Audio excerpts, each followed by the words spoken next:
Matthew chapter 25. Matthew chapter 25. We'll be reading from verse 1 to verse 13. Sharing on what I've captioned extra oil. Extra oil. Speak to someone, tell the person extra oil. Speak to another person, tell the person extra oil. Now speak to Innocentia and tell her extra oil. Hallelujah. Verse 1, it says, "Then shall the kingdom of heaven be likened unto 10 virgins, which took their lamps and went forth to meet the bridegroom." So they are defined as 10 virgins. Okay. "And 5 of them were wise, and 5 were foolish.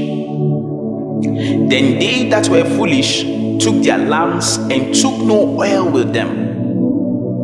But the wise took oil in their vessels with their lamps. While the bridegroom tarried, they all slumbered and slept. And at midnight there was a cry made, Behold, the bridegroom cometh, go ye out to meet him. Then all those virgins arose and changed their lamps. And the foolish said unto the wise, Give us of your oil, for our lamps are gone out. But the wise answered, saying, Not so, lest there be not enough for us and you. But go ye rather to them that sell, and buy for yourselves. And while they went to buy, the bridegroom came, and they that were ready went in with him to the marriage, and the door was shut. Afterward came also the other virgins, saying, Lord, Lord, open to us. But he answered and said, Verily I say unto you, I know you not." Verse 13, "Watch therefore, for ye know neither the day nor the hour wherein the Son of Man." So it starts by saying, it says, "Then shall the kingdom of heaven be likened unto 10 virgins." It's describing the 10 as virgins. It doesn't yet separate them.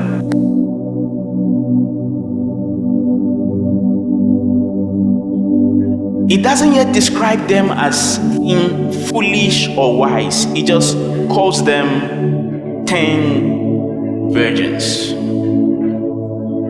Why virgins?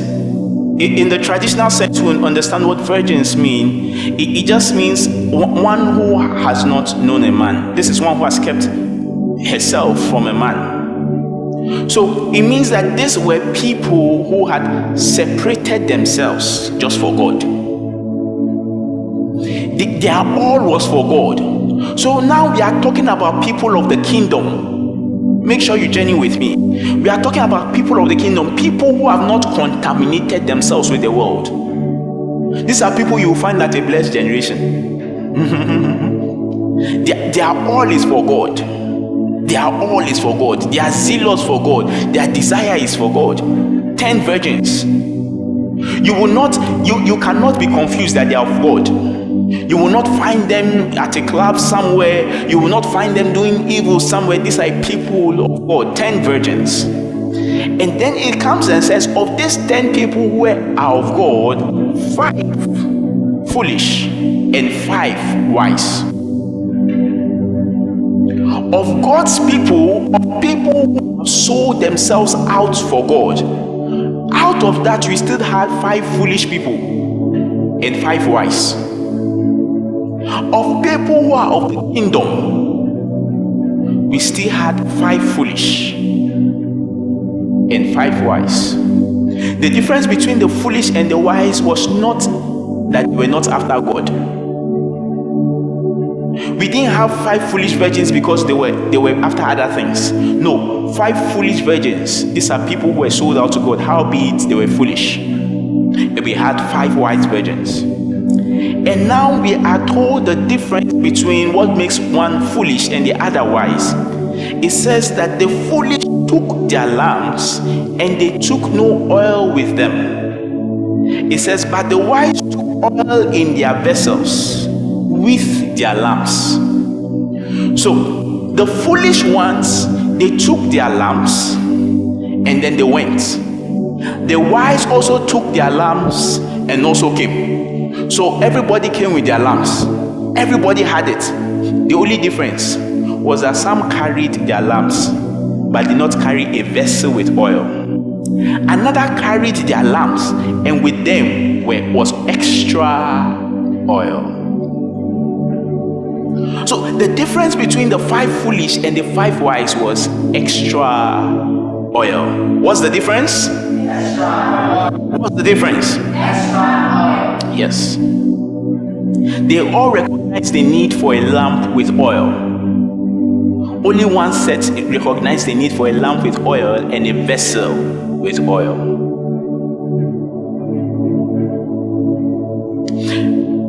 And then it's that while the bride was married, they all slumbered and slept. It says, and at midnight there was a cry made, behold, the bridegroom cometh, go ye out to meet him.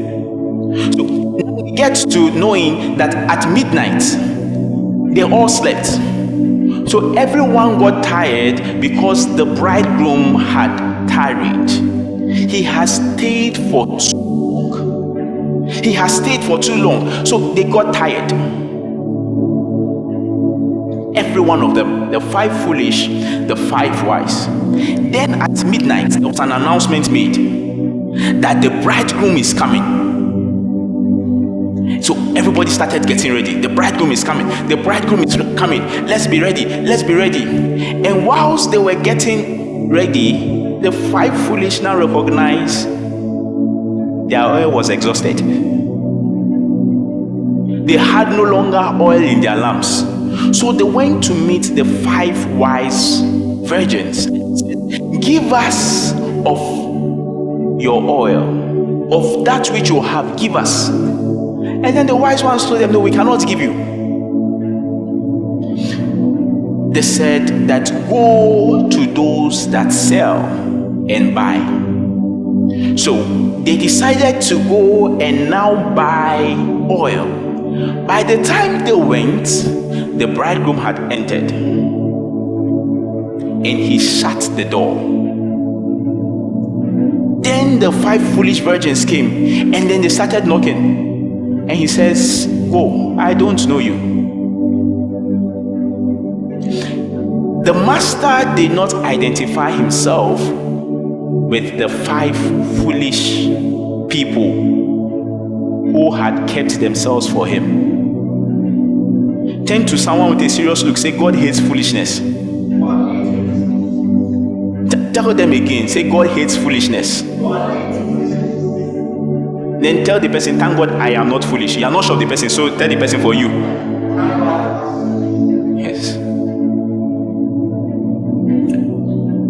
Here's why this is interesting for me. The bridegroom seems to have delayed. Very important. They said he tarried. It meant that the 5 foolish, they may have calculated the oil they had sufficient to the time they expected the bridegroom to come. So in their lamp was enough oil to meet the time they expected the bridegroom to come. That is why it's added that the bridegroom tarried. If not, you will see them as foolish, but might not realize the foolishness that is in you. So I want us to study how foolish they are before you are quick to call them 5 foolish virgins instead of 6 foolish virgins, whether you are part of the 5. So they had calculated it. The oil we have would meet the arrival of the bridegroom. Then the bridegroom tarried. And they were asleep, every one of them. Then all of a sudden at midnight is when you really need oil in your lamp. If oil is not in your lamp at midday, you can open your curtains and let the light of outside take care of you. But at midnight, The one outside cannot sort you out. That is when it's crucial. If I visit your house 12 midday and ECG has taken your lights off, I might not know. I might just think you are conserving light. That is why your lights are not on. But if I come to your house by 12 midnight and your lights are off, you lie bad, I will give you money to buy credit. You have run out of power. So the bridegroom comes at a time when you cannot survive without oil in your lamp. Listen, there's a season when you can cope without oil in your lamp. There's a season where you can't cope. This period, you can go through it almost seamlessly without enough oil in your lamp. But a season is at hand where you can't survive if you have no oil in your lamp. And that's the time the bridegroom comes. Oh my goodness, I don't have the time to go into this, but I wish I could tell you that the time the bridegroom is coming is when darkness is strong. When darkness is strong, that is when you should look for the bridegroom. Oh my goodness, I don't think someone got that right. When darkness is strongest, that is when you should look for the bridegroom, not that's when you should look for the devil. Oh, he did not come at midday, he came at midnight. When people are talking about the end time, the darkness to come, and they are looking for the works of the devil, that is when I'm looking for the bridegroom. He's about to come. So we can see gross darkness around you if you don't have oil in your lamp. Gross darkness will be present. Darkness will cover the earth. Gross darkness the people. But upon those that have oil in their lamp, their light has come.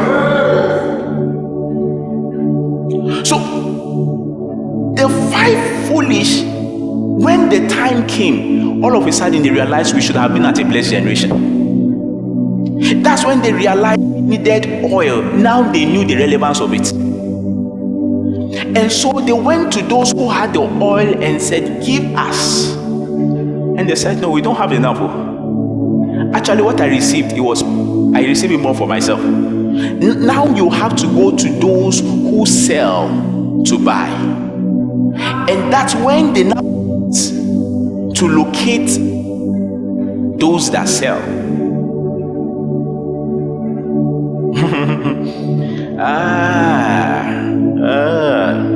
Just a warning, a note of caution. The fact that you sell the oil does not mean you'll be present to meet the bridegroom. You see, you can be selling the oil and you'll not be part of the 10 virgins.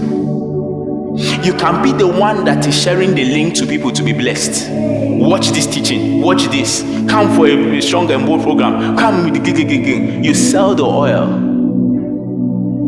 but not a bear, no gin at all. So the fact that you are selling the oil, make sure you are part of the 10 virgins.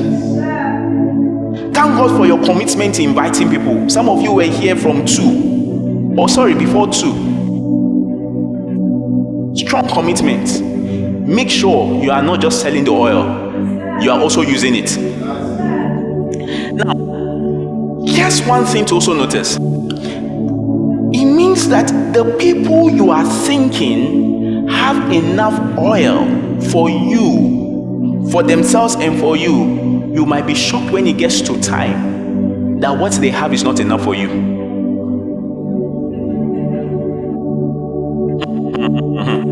You would think that my man of God, my woman of God, this strong pillar in the faith, the oil the person has is enough for all of us. But you will be surprised that when the time of challenge comes, this person does not have enough time to kneel to God to pray about you. This time is just to talk about his own personal issue. The minister of God here, Melvin, one thing Melvin does so well is he can call me and he's discussing challenges in relation to other people. Man of God, this challenge, this person, this challenge, what can be this? So concerned about other people. Let's celebrate the man of God.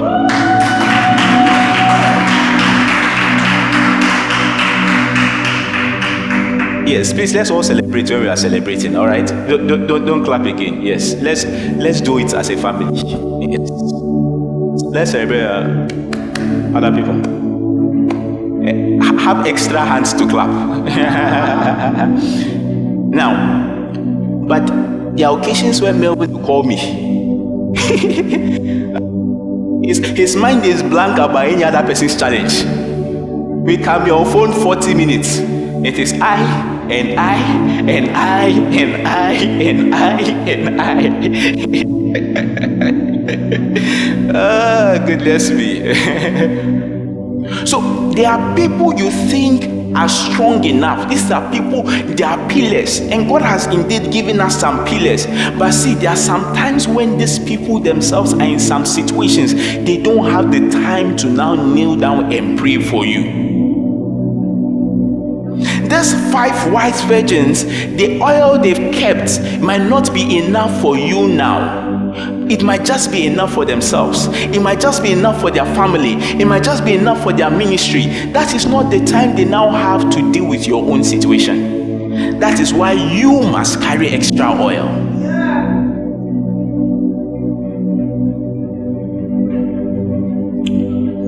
So what then is extra oil?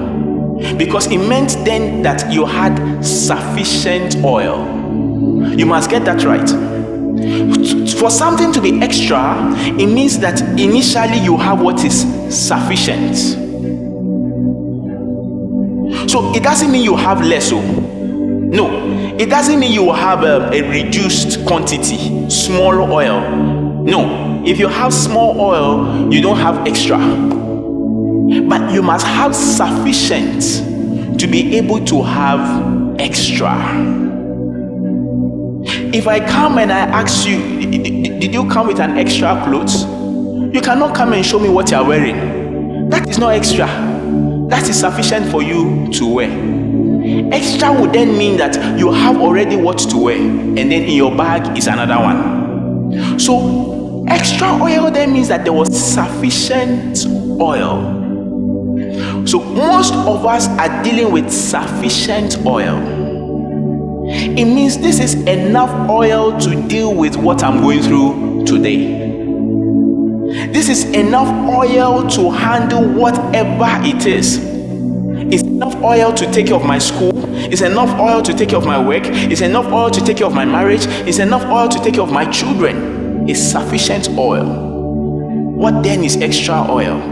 Extra oil is when you have looked at all you have to deal with today, all you have to deal with tomorrow, all you have to deal with next tomorrow, all you have to deal with in 5 years' time, and there's still oil. Extra oil is when you have finished praying over everything you think you have to pray about. You have listed all your challenges. You have listed all the things you want to do for God, and you have prayed, and you know you have finished praying, and yet you still have to go back and pray. I don't have any prayer point. I still have to go back. I was powerfully blessed at the morning service. Why should I come for a blessed generation in the evening? I have enough word from the morning to take me through the week. Why must I come for a blessed generation? Say extra oil. When we go to 1 Kings chapter 19. 1 Kings chapter 19.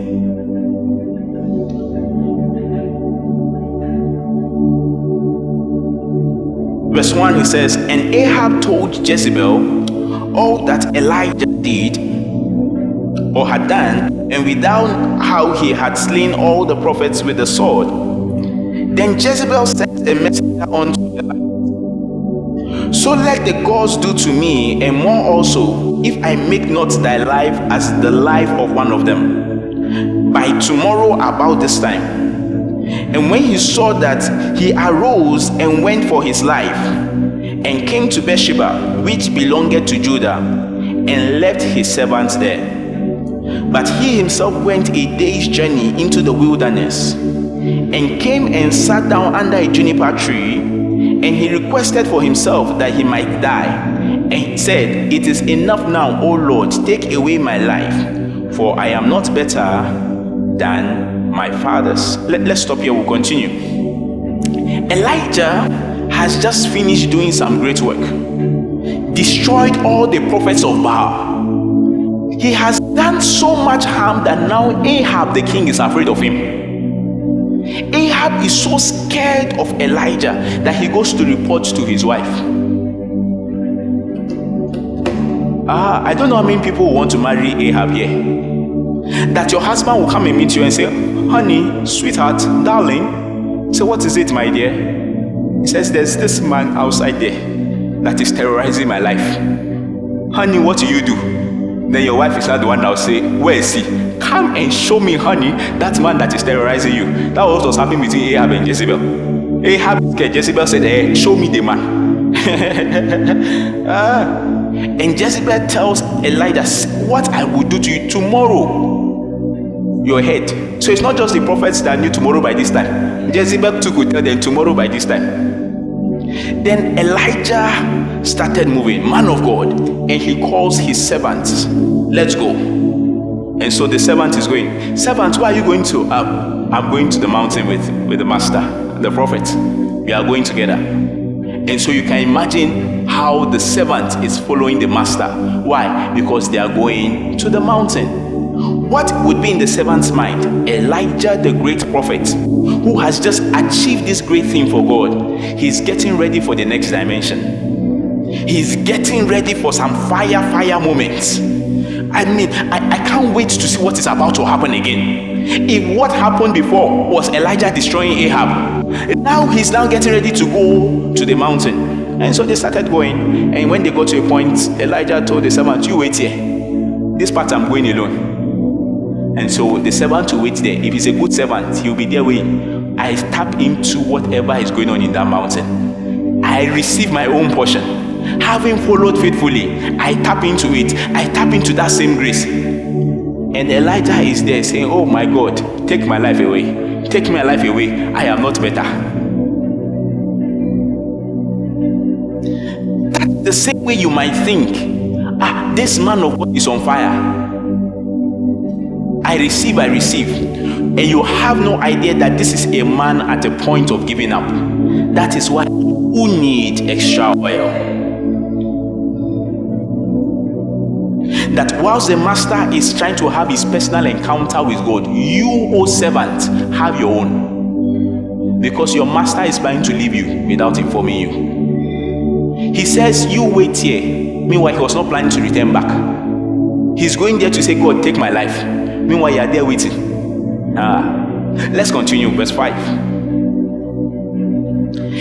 And as he lay and slept under a juniper tree, behold, then an angel touched him and said unto him, arise and eat. And he looked, and behold, there was a cake baking on the coals, and a cruse of water at his head. And he did eat and drink, and laid him down again. And the angel of the Lord came again the second time and touched him and said, arise and eat, because the journey is too great for thee. And he arose and did eat and drink, and went in the strength of that meat 40 days and 40 nights unto Horeb, the mount of God. So whilst Elijah is there, the angel of the Lord comes to meet him and gives him food to eat. Elijah eats the food and goes to sleep. He says, he went to sleep, and then the angel tapped him again, woke him up, gave him food again, and said, no, this is not for you to sleep. Some of you come for a blessed generation, you receive some things, and then you go back to sleep. Wake up, it's not for you to go and sleep. Then the angel tells him, says, arise, eat, for the journey is too great for thee. I thought I've just done great things. Now the angel is telling him there's a journey ahead that is too great for you. You have to eat, because what is ahead is too great for you. If you don't eat this extra I am giving you, the journey will overwhelm you. I thought the angel should have just woke him up and says, Elijah, the food I gave you to eat, you have eaten it. It's okay. Go. That should have been the case. Don't sleep. Work. He wakes him up again and gives him extra food. Eat again. But angel have eaten already. That food was eat again. This journey, the food is not just to quench your current hunger. It's not just to deal with the suicide thoughts. Eat again. Why? The journey is too great for you. Now, so Elijah receives extra food, extra oil. But we are told how long that extra oil took him. It took him for 40 days and nights. I received extra, but his extra was just for 40 days and nights. It meant that it was not enough. He had a unique encounter, but that one was not enough. It was just for 40 days and nights. Some of you have had great time with God, and you think that personal, that unique experience you have with God should keep you for 2 years. Some encounters are for 30 days. Some are for 20 days. Some encounters are just to take you to the next phase, not beyond the next phase. We continue. Now we jump to verse 9, or continue verse 9. It says, "And he came thither unto a cave, and lodged there. And behold, the word of the Lord came to him.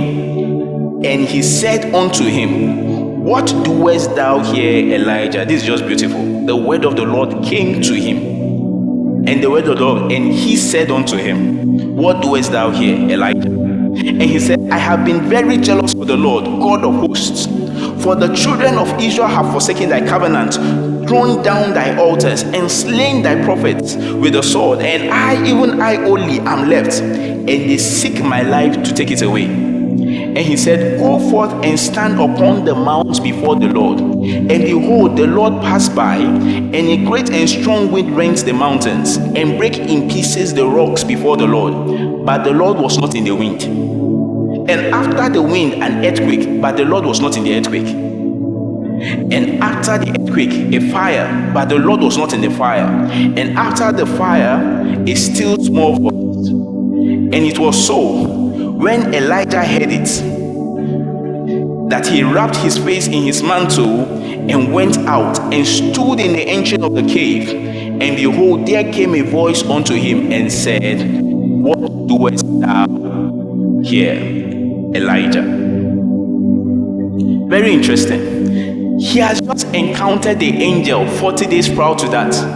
Now he comes to a place, and it says that the word of the Lord came to him. We dealt with this a bit before. Now the word of the Lord came, and he says, and he said, describing the word of God as a person. And he said, "What are you doing here, Elijah?" Then this word of the Lord tells him where to go. It says, "Go and stand upon the mount before the Lord." So who am I speaking to? The word of the Lord comes and meets him. It says the word of the Lord came unto him, and he said, that's the word of the Lord. "What are you doing here, Elijah?" Then the word of the Lord says, "Now you go and stand before the Lord on the mount."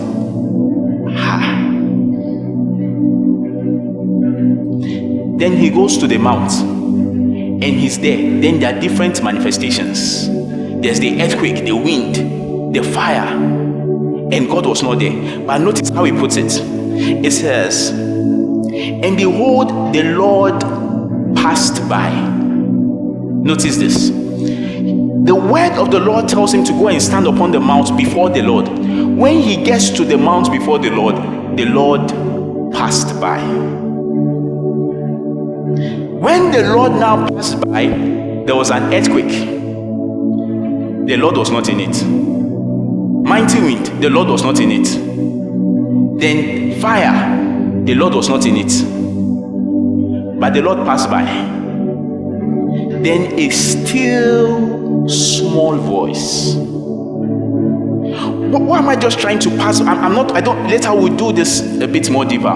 But I'm trying to make you understand the different levels of encounter. Why you need extra oil. There's one encounter where it's the angel of the Lord. that has come and has given you food enough for 40 days, don't stick with that. That is not enough. He has told you the journey is too great for you. It means I'm giving you food for a great journey, but apparently it's just for 40 days. So I'm not satisfied with this level of encounter just with an angel. It was powerful enough, but I want more. Someone say, I want extra. Again, say, I want extra. Now he goes to the place and now he gets the word of the Lord coming to meet him. Another dimension of God. The word now comes and it speaks to him. And that word of the Lord does not tell him there what to do. The word of the Lord tells him where to go. He said, "Oh Elijah, go for a blessed generation." I know you think you can speak to me. I know you know I'm everywhere. Yes, you are praying to me in your room. I have heard you, and my instruction is go for a blessed generation. But we can talk to God everywhere. In our room, I don't need to. In our house, God listens to our heart. Yes, God listens to your heart, but do you listen to God? Because when you speak to him in your room, he'll tell you go there. He said, go to the mounts and stand before the Lord. When you come for a blessed generation, stand before the Lord. Don't come here and just be casual. Don't come here and just be, I came for a blessed. No, I came for a blessed generation. That's the mountain, but I'm standing before the Lord. I am standing before the Lord. Listen, I cannot come for a blessed generation. They are talking about having an encounter with God. Already I'm feeling some ministrations happening to some people. I cannot be here. They are talking about standing before the Lord. No. I would encounter him. Elijah, go to the mounts and stand before the Lord. And whilst he was there at a blessed generation, all of a sudden there was a great earthquake. So something just changed in the place, but God was not there. But we know God passed by, but God was not there. Then all of a sudden there was the wind, and God was not there. It says it's a great and strong wind that it rent the mountains. So this wind was so great that it can break mountains, and yet God was not there. Can you tell me that you will see a great wind that is destroying mountains and you not say, God is wonderful? God is wonderful. I mean, can you see the mighty wind? Just the small wind that people fall down on the ground. We will not rest when you are uploading the pictures of your church program. You must show us that this one was falling down, this one was falling down, this one. Listen, mountains can break and yet it's not God. Don't disturb me with one person fell down and was rolling. How much spiritual power does it take to make a mountain to fall? Great power, and yet God is not there to make one small person fall down and cover the person with cloth. You think that's a proof that God is there? God was not there. Oh, Della, what are you saying? Listen, God was not there happened on the mount where God passed by you. You don't get what I'm saying. I'm trying to tell you that if I say what I'm saying now, you come and say, but Della, it happened in a church. It happened in this. Church or no church, it's possible that God is not there. God sent Elijah to the mountain. The mountain where God sent him to, God himself is saying that in that thing you see there, I'm not there. He says, then all of a sudden there was a still small voice. A still small voice. And he now asked him, what are you doing here, Elijah? How many times had Elijah had that question? What are you doing here, Elijah? And God is still coming again. What are you doing here, Elijah? I know there's Elijah in our midst. There's some other forms of Elijah. Some of them don't have beards. Their voices might be lighter. But can you ask them, tell them, what are you doing here? And you can add their name.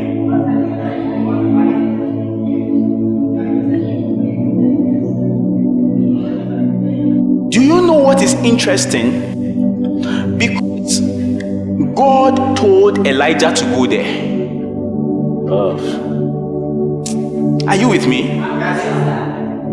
Are you with me? Who told Elijah to go there? He says, go there. Go and stand in the mount. Now God comes and says, oh my God, what doest thou here, Elijah? I wanted to say it in the King James language. God, you invited me. You told me here to come. But what are you doing here? You are at a blessed generation, but what are you doing here? Listen, when God invites you to come, He puts within you the reason why you're supposed to be there. Every one of you that has been invited to come, within your spirit is why you are supposed to be here. There are other places to be. There are other programs going on in other places. Why here? God has put within you a reason for you to be here. Why would the disciples meet somebody they don't know? He has not performed any miracle for them to see. He has not healed the blind. He has not done anything. He has not preached any sermon. He tells them, follow me, and I'll make you fishers of men. You show us how you can catch one fish first, then we follow you. But he just says, follow me, and they start going. Peter, with all his arrogance, all of them are just following him. Peter, why are you following him? And they're even inviting others, come and join, come and see a man, come, let's go. What made them go? Something within them told them already, there's a reason you have to follow him. There's already something within you that had told you why you are supposed to be here. You were called before you came. Jeremiah was waiting for an ordination. God said, before I formed you. Before you came, you knew why you came. It was within your spirit. The only thing is that maybe you did not spend enough time praying. Maybe when you walked into this place, you just came in casually. Maybe when you greeted that person, you just normal. You did not say, do you know that whilst I was praying for a blessed generation, this is what was my spirit? None of you really did that. Probably 1 or 2 or 3 or 4 or 10. Let me be generous enough.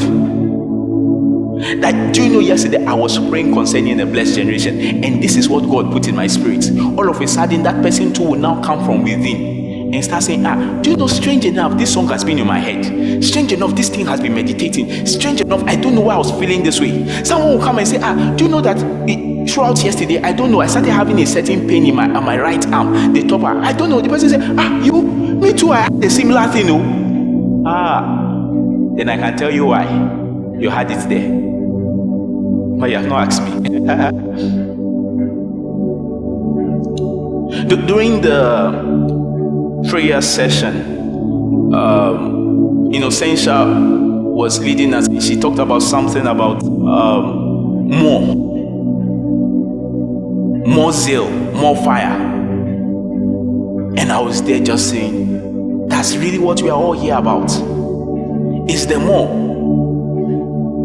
Maybe if she had gone deeper to know that I knew why I had come here, maybe she could have taken us a step higher than where she did.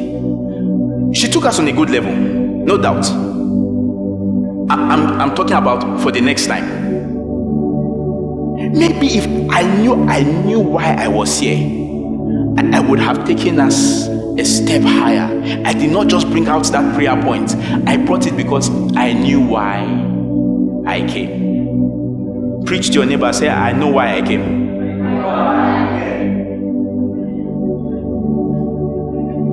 So now he asks them, why are you here, Elijah? You see, that's the aspect God connects to, that aspect within you, the desire. Oh my goodness. Oh my goodness. Oh my goodness. You know, that it says that God will give you the what? Speak like you are not scared of your Bible. God will give you what? How many desires has God not given you? Huh? How many things have you desired that God has not given you? Quite a number. Yours is many. Yours is uncountable. There are so many desires you have, God has not given them. So how is it that a God that has not given me all these my desires? Now, some of there are cars you wanted, you never get them. Maybe some houses you did not get it. Job opportunities you wanted, you did not get it. Some men you wanted. They say, I am not interested. How is it that at the end of the day, you have the audacity to come and meet me and quote scripture for me, oh man of God, to tell me that God will grant me the desires of your heart? Meanwhile, you, oh pastor, come and sit down and tell me whether God has given you the desires of your heart. So, is God lying? Come on, speak like you're intelligent. Is God lying? Then it means there's a problem with the desires of our hearts. What it means is that you really don't know the desires of your heart. You know the desires of your head.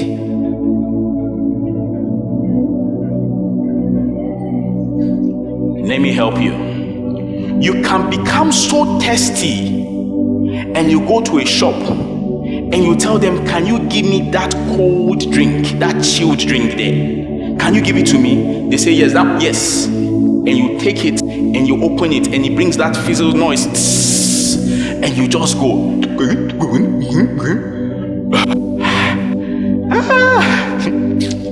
Oh my God. 5 minutes time. I need again. No. Please, that cold drink you give me, can you give me another one?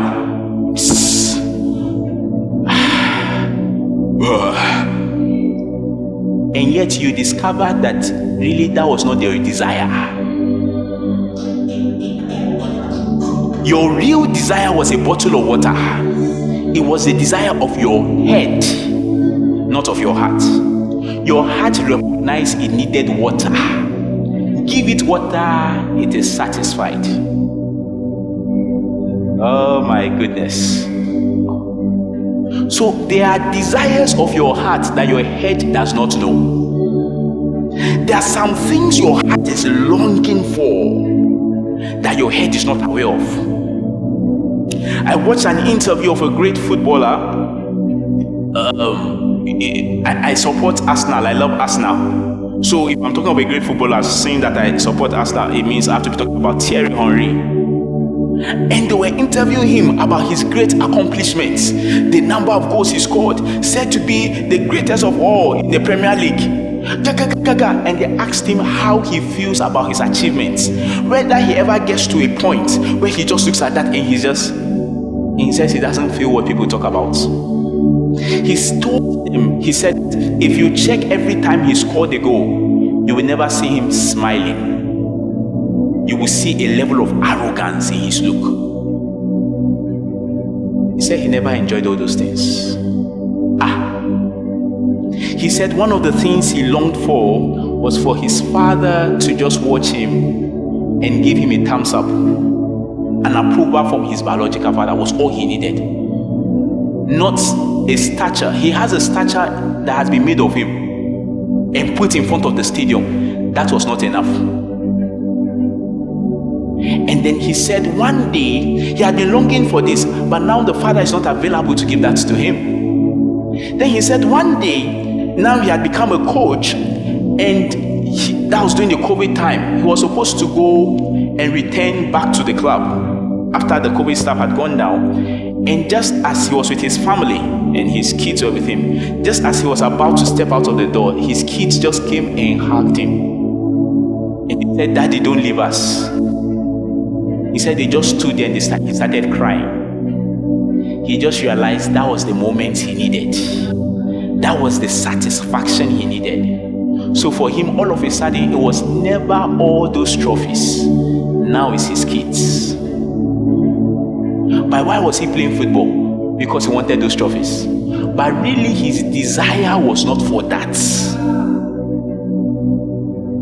So while he was bringing the trophies and God was positioning his family around him, he did not realize that God was giving him the desires of his heart. There are some of you here, really the gifts God is giving you is the desire of your heart. What you are longing for. There was a woman by the well. Her desire was for men. She goes for the first man, just like the cold drink. One marriage, this man was satisfied. Let me go. The first one I went was a short man. Let me try tall. Second marriage, it is not working. Okay, let me leave short. Let me try black. Black meant nothing. Okay, let's go to the white ones. White, nothing. Tried fifth. Let me just go blind date. Marriage, nothing. Sixth one, maybe the problem is that I'm actually marrying the men. Let me try someone that is not my own husband and see. So Jesus said, the one that's even with you now is not your own. And yet she was not satisfied. Then she met another man. And so now she went to the town to tell everybody, come and see a man. They will say, we have seen 6 already. What are you saying? He said, no, there's this 7th man. Come and see this man who has told me, listen to what she said, all I ever did. Do you know that seems to be a lie? Because Jesus did not really tell her all that she ever did. But there was all that she ever did. There was the real desire of her heart. Listen, some of you think that all you ever did was lying, all you ever did was stealing, all you ever did was no. There are some things that God, when he looks at you, he knows that all you ever did was this. Oh my goodness. And so her desire was to have an encounter with Jesus, but she did not know Jesus on the physical. Her head could not recognize him, but her heart knew that this is my desire. It is for God. And so he granted it. So you are here. There's a desire God has put in your heart. You are not here with your head desire. There's a heart desire that is there. That what Father is connecting to. There's a longing within you. That is what Father is saying. There's that desire. There's that thing that is drawing you. Oh, in my head knowledge, I just came here because I came. I came here because No, there's something deeper that is bringing you here. Oh, Elijah, why have you come here? I came here because I am tired. I want to die. God knows that no, Elijah, the reason you have come here actually is because there's actually a desire in your heart for the next phase. Elijah, you are here because in your heart you recognize that really you are not the only one. There's an Elisha somewhere that has to be anointed. There's a Jehu, there's an Hazael there that has to be anointed. Elijah, really that is what is in your heart. It's not that you are alone, it's that you need to find the others. Oh, and that is what God was looking for in the inside. So he says, what are you doing here? Let's go back to our journey. So there is something, different dimensions of encounter with God. Some of you have encountered God on certain levels. Go for the next. Go for the next. Go for the next. Some of you, there are encounters you've had of God in your prayer time. There are certain encounters you have when you're listening to the teachings. Go for the next level. Some of you, there are some experiences you will have at a blessed generation. Wonderful. That is not all the experiences you can have from a blessed generation. Go for the next. Some of you have served God all this while. There's a dimension of experiences you have. That is not all for this level. Go for the next. Man of God, you have ministered to people all this while. That is not all that there is. You can go for the next. Oh, you can go for the next. You can go for the next. You have raised great people. You've brought them here, and now they are ministering before God at a blessed generation. That is not all that there is. You can go for the next. Oh, Preach to someone, say, get extra, get extra. Preach to another person, tell the person, get extra.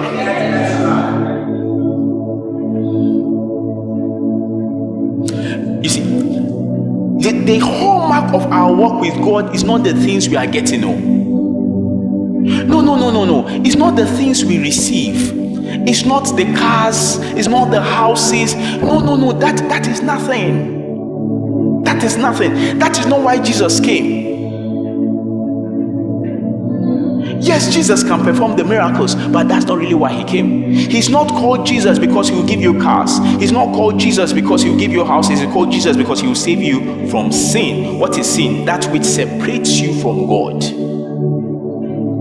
For his name shall be called Jesus, for he shall save his people from their sins. Before Jesus came, all the miracles you saw Jesus do, it happened before he came. Every one of them. Before Jesus came, they had raised dead people.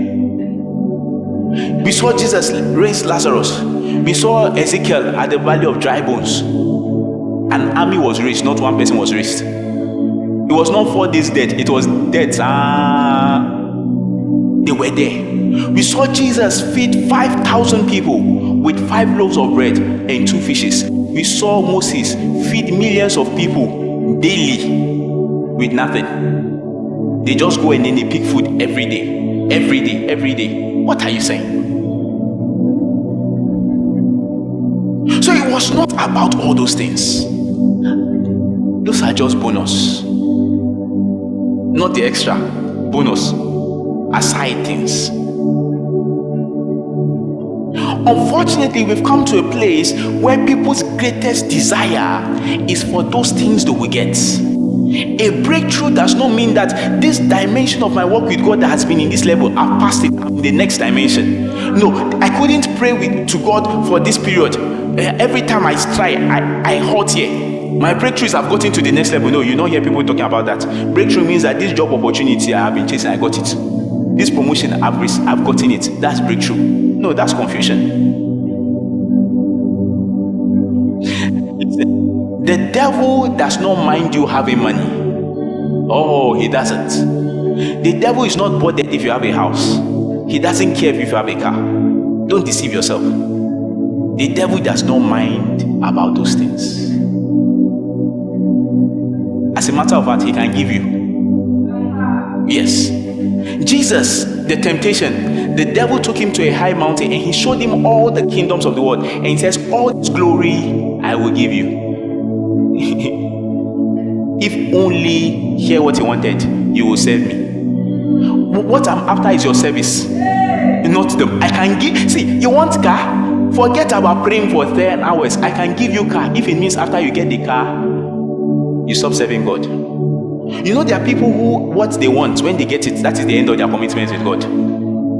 There are some people, I pick my phone, I will see Papa, Daddy. When I see that, I know there's a challenge. When I see good morning Papa, I know there's a challenge about to follow the next stuff. Yes, that the challenge goes, then you say good morning, how are you doing? The devil does not mind giving you things, and he can. The Bible says that the blessing of the Lord, it maketh rich, and it added no sorrow with it. Why would you call something the blessing of the Lord if it is only the Lord that blesses?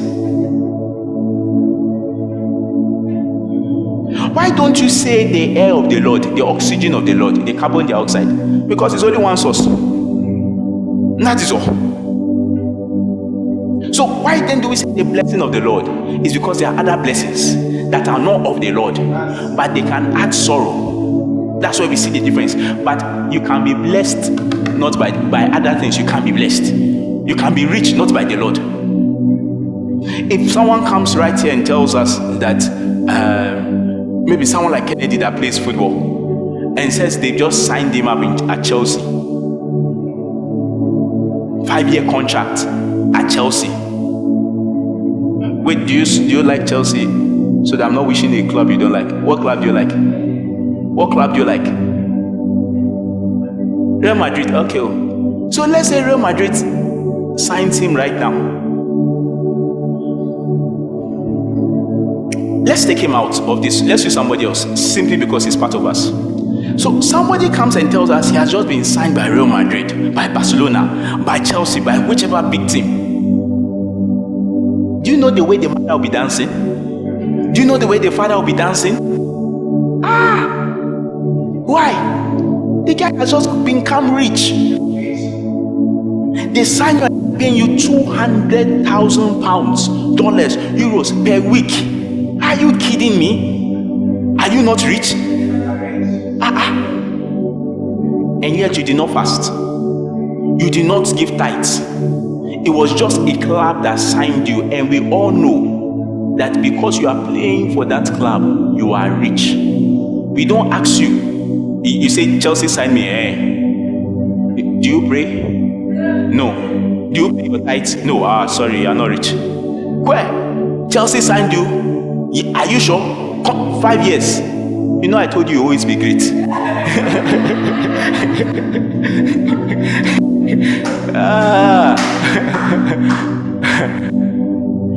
there are blessings that can make you rich. There was a certain time, that was in Nigeria, they were bringing the list of the richest celebrities, the females. And they noticed that most of them were signed to a particular telecom company as a brand ambassador. And then they realized that it is the money they get from their ambassadorial deal, that was making them that rich. They did not check to say that they were all praying. No, signed to a certain wealthy organization that made them rich. You tell me that Dangote employs you today as his personal assistant. You are not rich. What are you saying? Does he speak in tongues? No. But you would jump at it.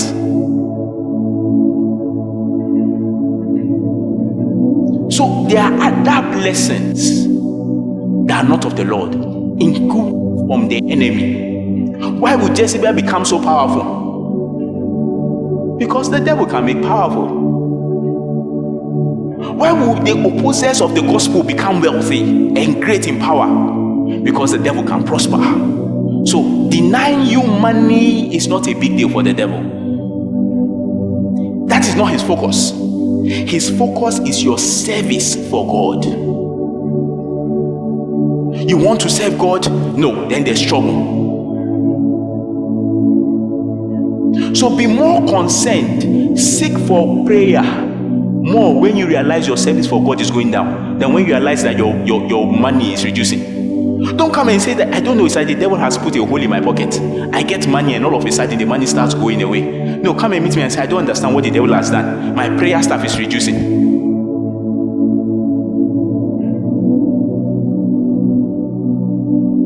So the devil is not bothered about your money. For some of you, you might be so relaxed because you are seeing that the devil has not attacked me yet. Two things.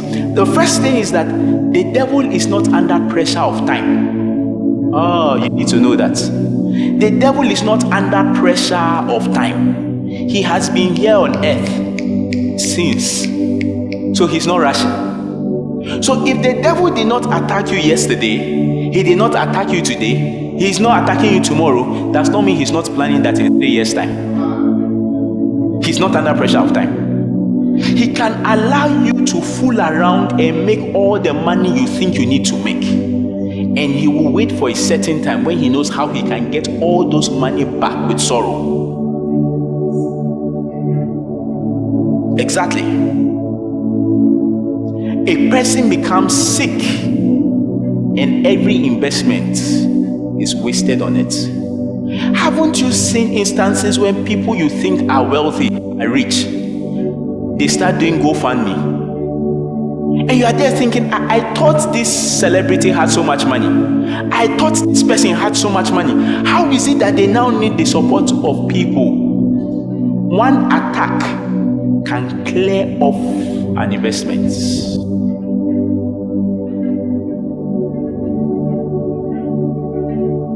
So he's not under pressure of time. 20 years is okay.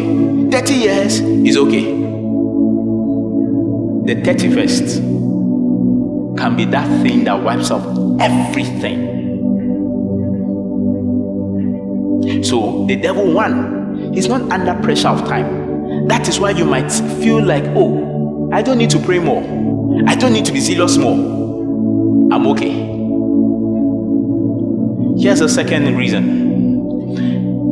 The devil might never attack you at all. He might never give you sickness. He might never attack your money. He might never attack your business, your church, your ministry.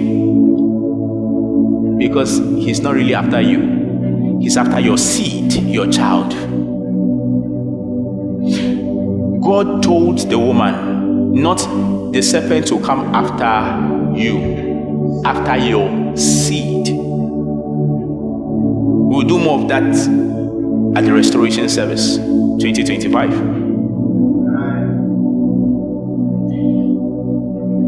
So there are some attacks that is not about you. You don't need the extra oil just for yourself.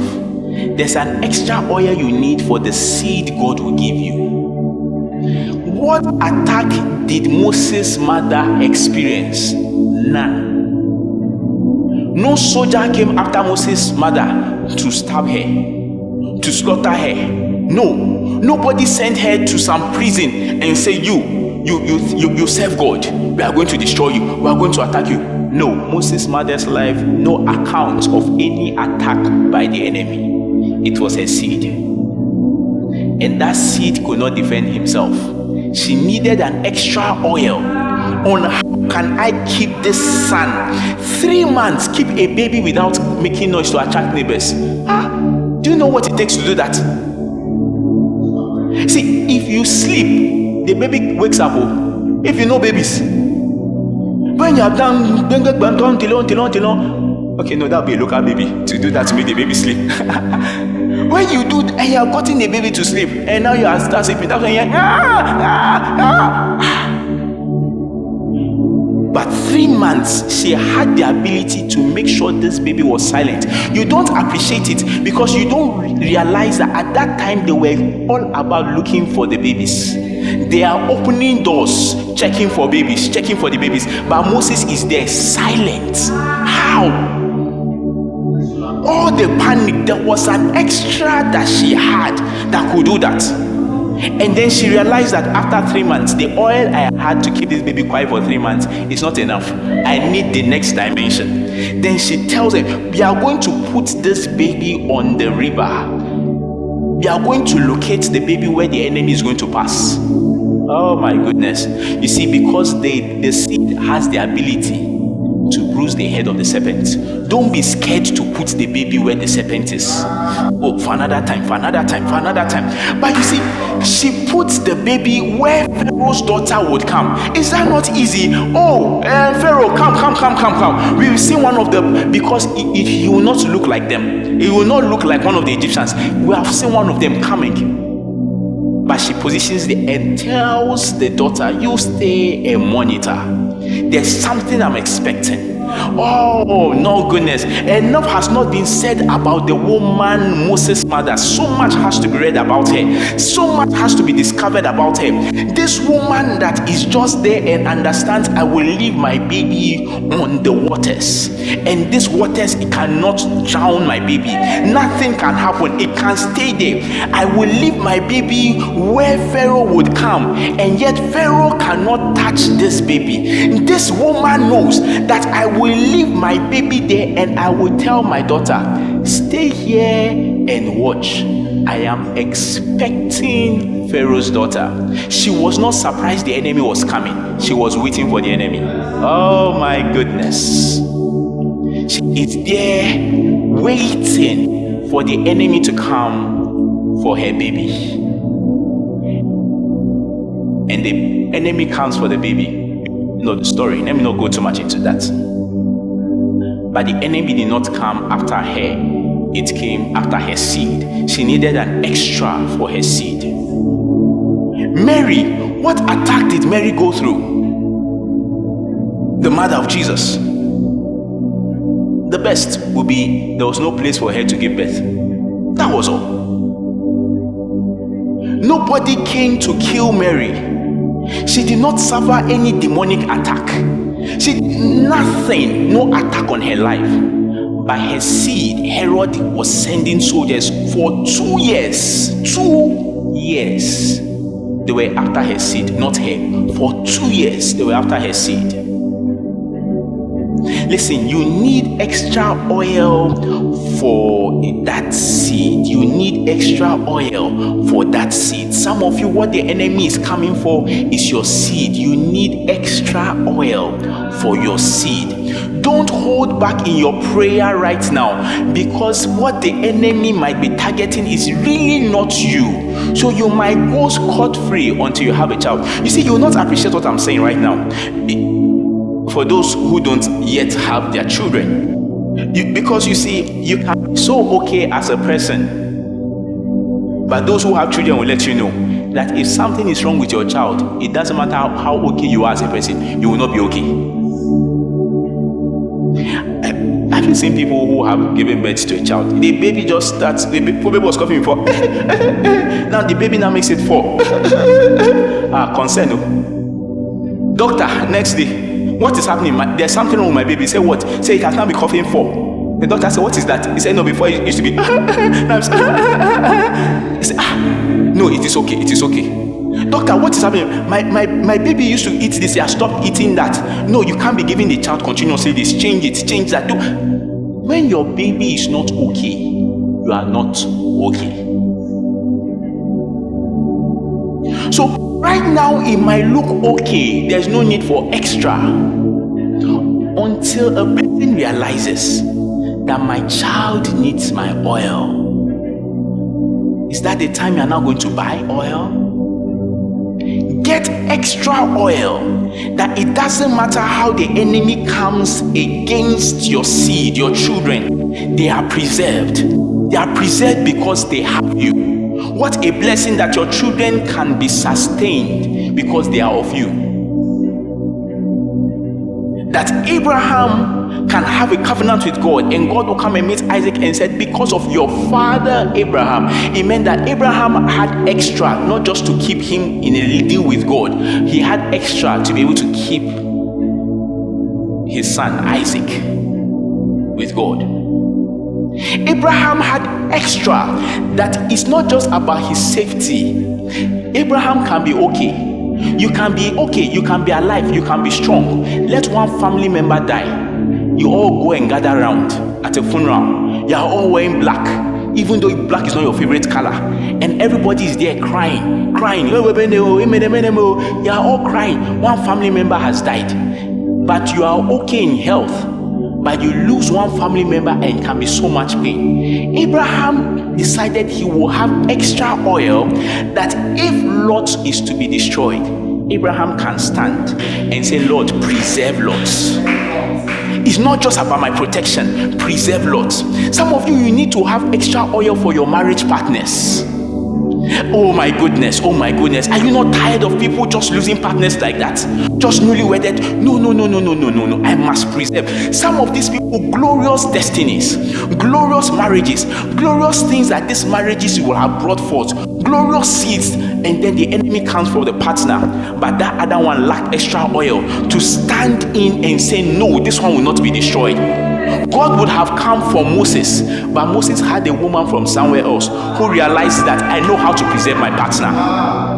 Was Moses not called? Moses was called, but there was a woman somewhere that said, I will have extra not just for myself, but I will have extra that is enough to keep my husband. So your husband can be, or your wife can be on a line where death might come knocking, but because you have oil that is beyond you, you have enough oil that can stop the enemy from touching your child or your spouse.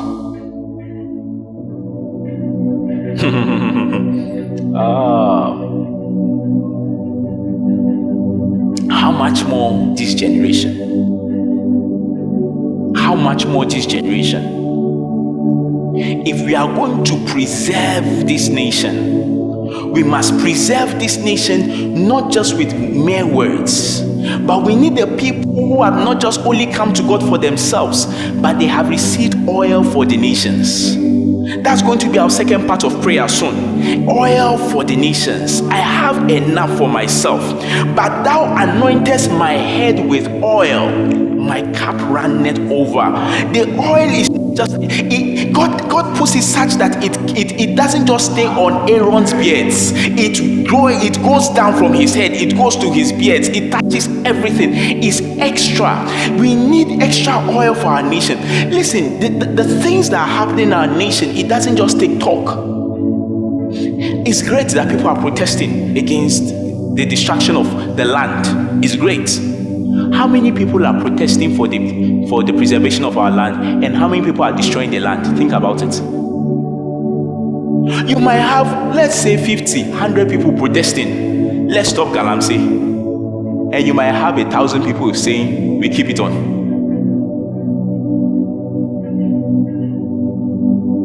You will be shocked.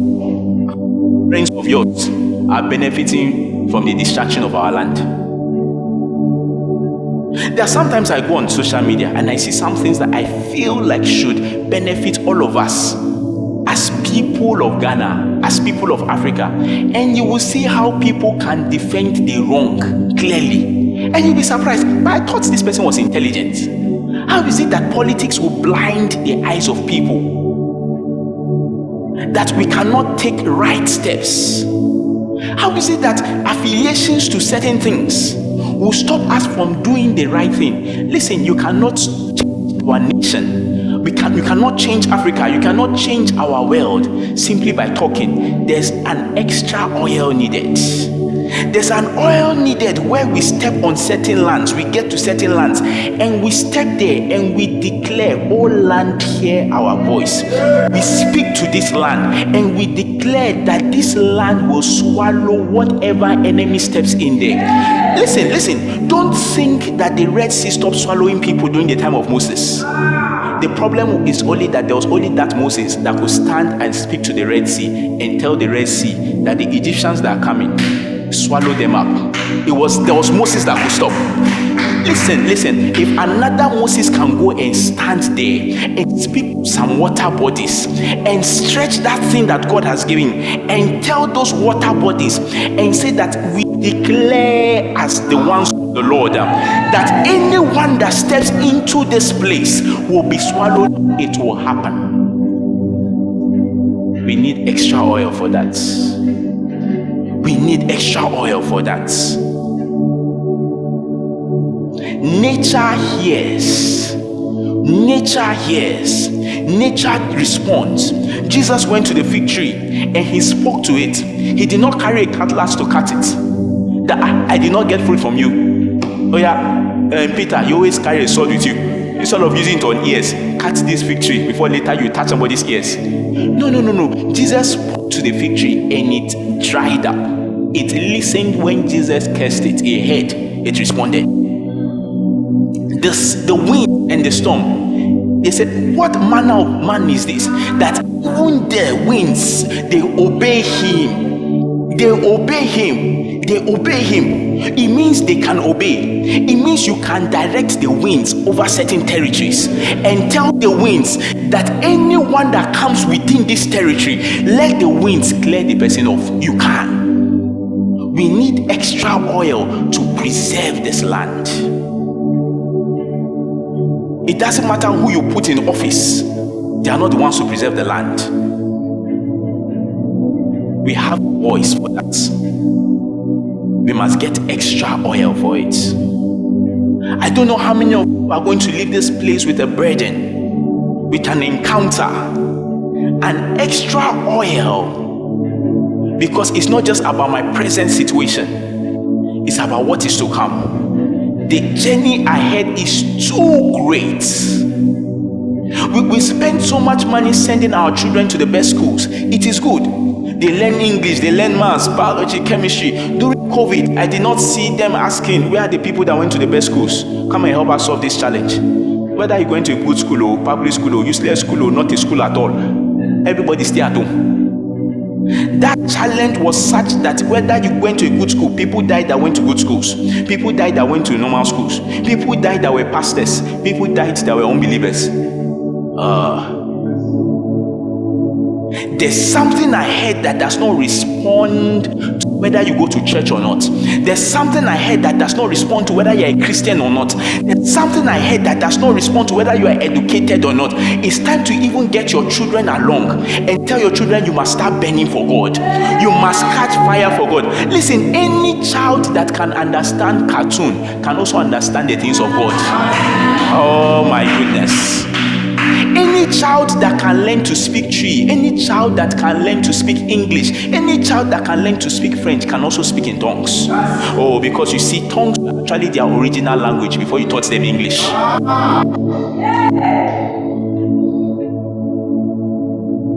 Did the Bible tell you that God hears your English?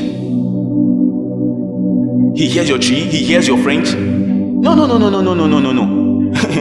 There's a baby that is crying in a corner there, and God can hear the sound of that baby's voice. God can respond to the cry of that baby and respond to the cry of the baby. Listen, train your children in the ways of the Lord. Let them come at 5. Yes, they should do well in school. Yes, they should do well with their friends. But come, this is a time to check. How is your heart burning for God? Do you have children at the age of 5 that are kneeling down and praying to God? Can you be a Hannah that will take your child and say, for this one, I will give this child to God, so that your child can be there and already your child can start hearing the voice of God that will preserve a nation. That came to a child, that did not come to a grown man. It was a child that had the ability to hear God's voice, because the child had a mother that will not allow the child to remain normal. So my seed, you would hear God's voice. You are 7, you will speak in the tongues. You are 7, you will minister healing. You will do great things for God. Can you please rise up on your feet?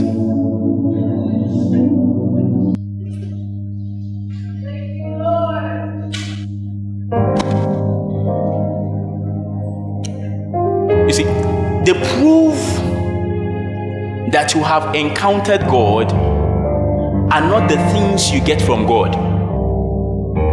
The proof that you have encountered God is what you have lost.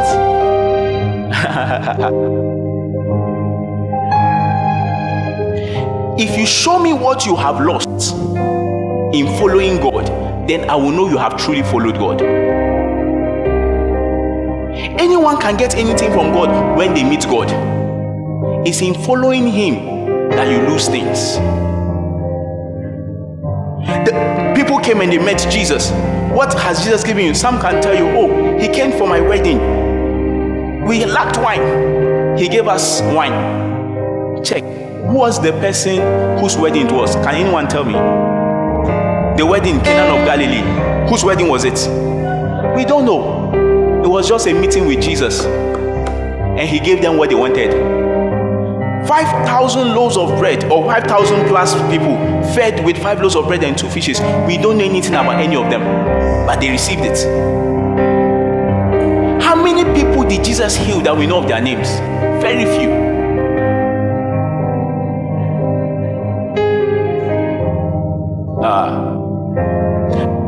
Meet those who follow Jesus. The disciples, they said, we have followed you, we have lost everything for your sake. That's how we know you followed Him. We have lost everything following you. So it's not what you get, it's what you lose. The Bible says a man found a great treasure in a land, and he sold everything he had to get that one treasure. So he gave up everything, his wealth, to have that one treasure. That was the proof that he got the treasure. How many things have you given up? That is the proof that you have encountered God.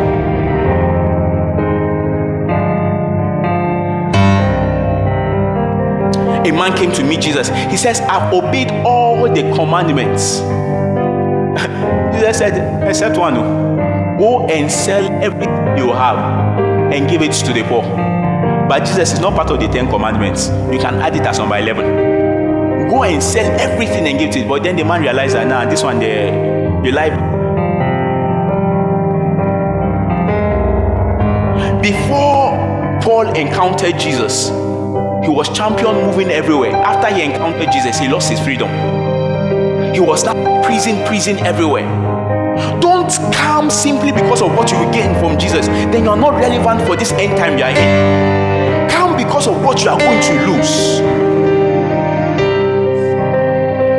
You know the funny thing, if you want to go and join any army, the US Army, Ghana Army, you have to sign an undertaking.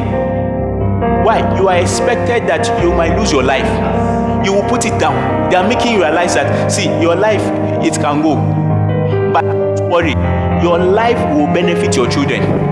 When you go, your children will benefit from your life going. So you are there signing death warrants. My life can go at any time.